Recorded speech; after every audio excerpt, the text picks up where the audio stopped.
اب کوفی شیعوں کی جو بے وفائی ہے یا اہل بیت کے ساتھ ان کی جو دشمنی ہے اس کے بارے میں مزید تفصیل آپ ذرا جواد نقوی صاحب کی زبانی، جہاں ذرا ویڈیو لمبی ہو جائے گی کیونکہ وہ بات بڑی تفصیل سے کر رہے ہیں جواد نقوی صاحب، ہم اس کو سینسر نہیں کر سکتے کیونکہ ہر بات ان کی سمجھنے والی ہے، وہ بڑے درد دل سے اس بات کو بیان کر رہے ہیں۔ کاش کہ ہمارے شیعہ دوست اس بات کو اچھی طرح سمجھیں، وہ ان کے محقق عالم ہیں، ان کی بات مانیں بھی کہ کوفی شیعوں نے کیا سلوک کیا سیدنا حسن رضی اللہ عنہ سے۔ پہلے تو بے وفائی کی، ان سے غداری کی، پھر خود ان کو ہی بیچنے اور انہیں ہی قتل کرنے اور انہیں ہی لوٹنے،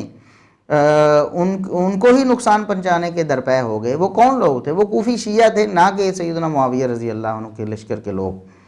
بنو امیہ کے لوگ نہیں تھے، وہ کوفہ کے شیعہ تھے جنہوں نے یہ سارا کچھ کیا۔ آئیے اس کا سبب کیا تھا اور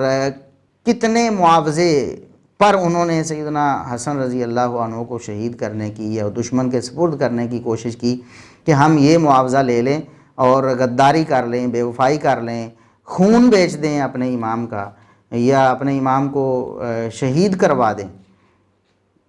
اس کے بارے میں جواد نقوی صاحب نے سارا بیان کیا ہے قصہ۔ لیکن اس حزب نے مسلمانوں کے اندر نفوذ کر کے،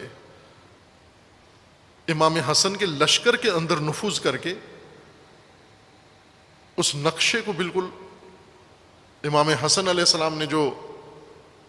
چونکہ امام حسن کے لشکر میں نفوذ تھا، مکمل نفوذ تھا شامیوں کا، اس کا ایک نمونہ میں آپ کی خدمت میں عرض کرتا ہوں۔ امام حسن علیہ السلام نے اپنے لشکر کا سپہ سالار اعلیٰ اپنے چچا زاد بھائی عبداللہ ابن عباس کے چھوٹے بھائی عبید اللہ ابن عباس کو بنایا، جو بنو امیہ کا بہت شدید دشمن تھا عبید اللہ۔ اس کی وجہ یہ تھی کہ عبید اللہ کے 2 چھوٹے بچے، کم سن بچے،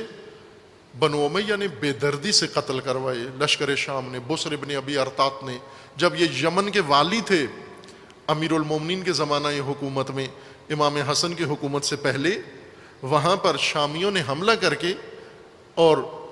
اسی عبید اللہ ابن عباس کے 2 کم سن بچوں کو ان کی ماں کے سامنے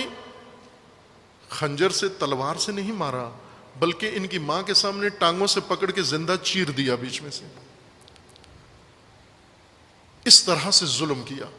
جی آپ نے سنا کہ انہوں نے بیان کیا کہ عبید اللہ بن عباس جو تھے،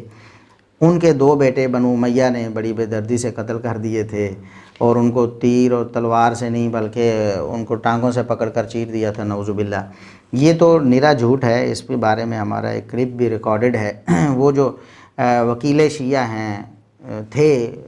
اسحاق جالوی صاحب، انہوں نے یہ روایت پڑھ کے سنائی تھی، تو اس کو ہم نے اس کی حقیقت بتائی تھی کہ یہ سراسر جھوٹ ہے۔ عبید اللہ بن عباس رضی اللہ عنہ اہل سنت کی کتابوں کے مطابق وہ صحابی رسول ہیں، تو شیعہ نے ان کے خلاف بھی، اب دیکھ لیں یہ ساری بات انہوں نے جو بنائی ہے ان کی بیس پہ بنائی ہے کہ انہیں سیدنا حسن رضی اللہ عنہ نے اپنے لشکر کا سپہ سالار مقرر کیا، تقریباً 30,000 فوج کا سپہ سالار انہیں بنایا۔ وہ بنانے کی وجہ ایک تو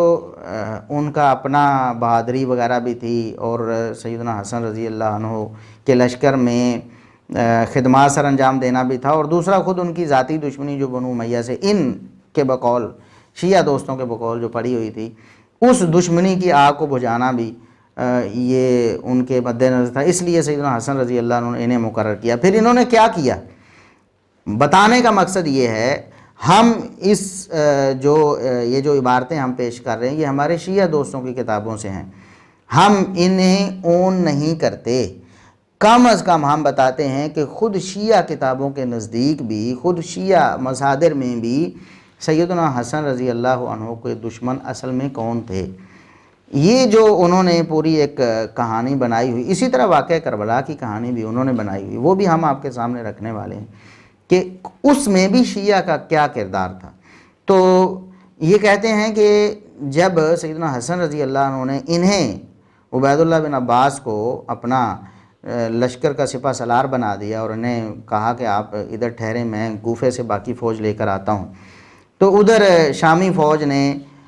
معاوضے کے عوض پیسے کے عوض اور خوبصورت عورت کے عوض اور عہدے اور منصب کے عوض جو ہے نا وہ کوفی شیعوں کو خرید لیا. کہتے ہیں کہ 30,000 کا کوفی شیعہ لشکر جو ہے پیسے کے عوض بک گیا. یہ تو ان کی حالت ہے. اور آگے جب آپ سنیں گے بہت دلچسپ قصہ خود ہی انہوں نے اپنے کوفی شیعوں کے بارے میں بتایا ہے اور بیان کیا ہے, وہ آپ ان کی زبانی سنیں ذرا.